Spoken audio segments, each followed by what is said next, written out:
It is Friday, February the 12th, and that means it's time for my news radar.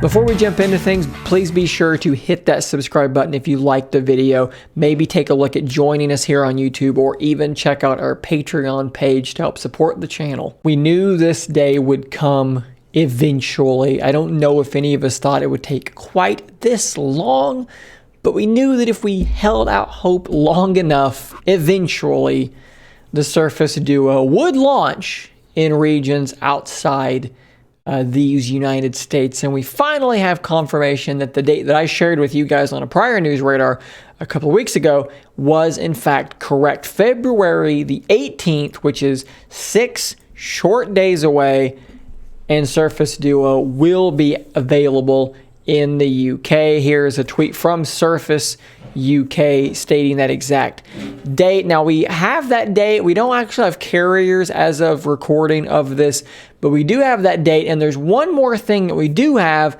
and that is the price. And it is freaking expensive. Pricing from $13.49, and that is a lot of money.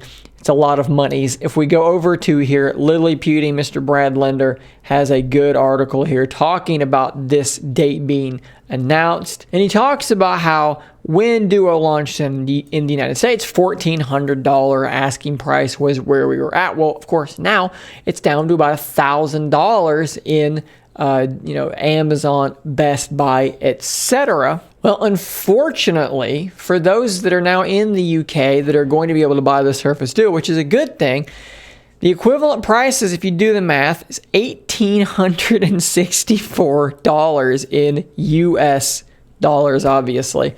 That is a crazy amount of money. And in fact, if you go back to this tweet, you'll see people saying things like, I could literally take a round trip flight to America and buy one there, and it would actually be around the same price, if not cheaper. Flight to US, hotel, and then the phone converted, still less than this. That price is bonkers crazy. I'm really pleased that it's going to be available in other areas, but holy mackerel, I can't imagine who is going to buy this thing at that price.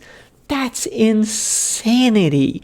How many of you guys are in the UK, have been waiting for this day and are like, yay, and then you see the price and you're like, oh my God, who's going to buy it for this amount of money? I'd love to know what you guys think about this down in the comments down below. I'd love to know what are you going to do if you're waiting on this to get it? I mean, are you just going to, at this point, are you just saying, well, never mind, I got to wait for a price drop? I would say, don't buy this thing February the 18th at that price. Do not buy it for the equivalent of $1,800 US dollars. It is not worth that much money, period. I love the thing. I use it every day.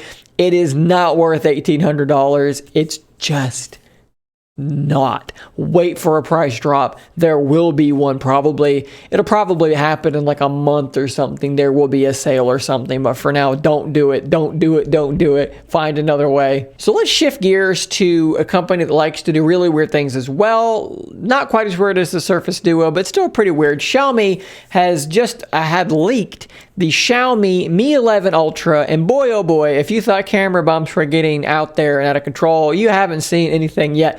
Look at the monstrosity on the back of this phone. You've got two giant lenses. You have a periscope camera that they're advertising 120x zoom, which, I mean, it's going to look like garbage at 120x, but maybe it'll look really good at 10x.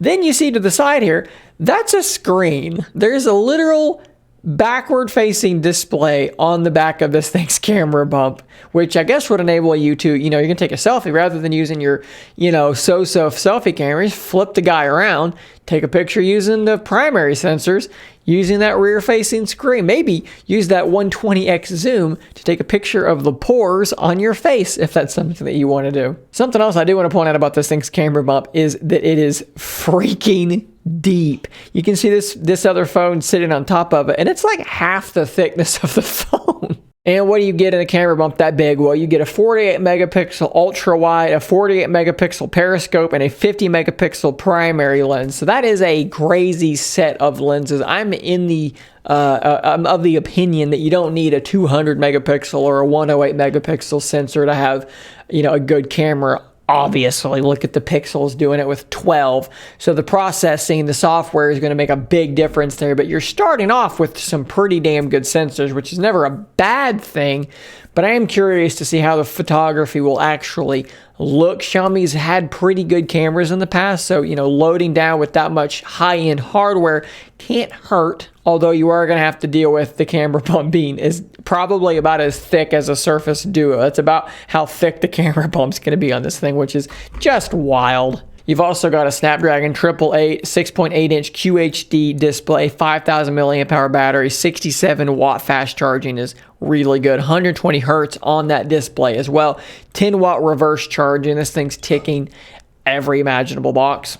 And in case you're wondering, there still is a front-facing selfie camera. They're not just saying, oh, flip it around for all your selfies. There is still a selfie camera there. I'd love to know what you guys think about the idea of having a display on the back of your phone in that camera bump for that purpose. Is that something that you would use? I'd love to know. Let me know in the comments down below.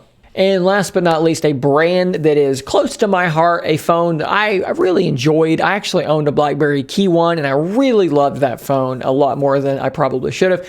It looks as though Blackberry is set to make another return. This, I believe, is their third return from the grave. Last time was by TCL, and they made the Key 1, the Key 2, the Key 2 LE, and they did, look, for what they were solid phones. TCL let that Blackberry license walk away after releasing a few phones. Well, now it looks like that name Blackberry has been grabbed again, and we're looking at a 2021 release of a Blackberry 5G device. So Onward Mobility is the company that's going to be developing this next Blackberry phone, and we don't have a lot of details on what it's going to look like. We do know this is a Texas-based company, and really all they're telling us is that they're going to make a flagship device with a signature QWERTY keyboard, top-of-the-line camera, 5G connectivity sometime in 2021. And as mentioned here, if you're worried about, some random startup making this phone, well, it's going to be manufactured by a subsidiary of Foxconn, so no big worries there. This thing will be well made as long as,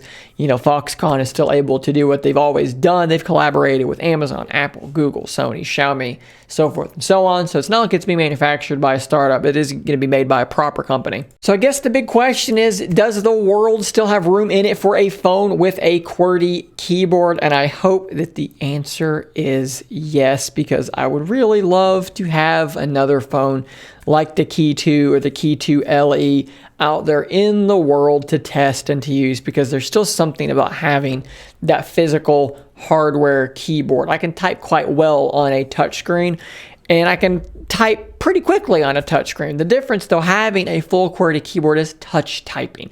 I wouldn't say that I typed faster on my Blackberry device, but I typed more accurately, which meant less times hitting that backspace button and then retyping the words I had already typed. So I'd love to know what you guys think. Does Blackberry just need to die at this point, or is there still room for a QWERTY keyboard in the smartphone world? So guys, that's all the news I have for you on this one. Be sure to check back every Monday, Wednesday, and Friday for the next news radar. And until next time, stay nerdy, my friends.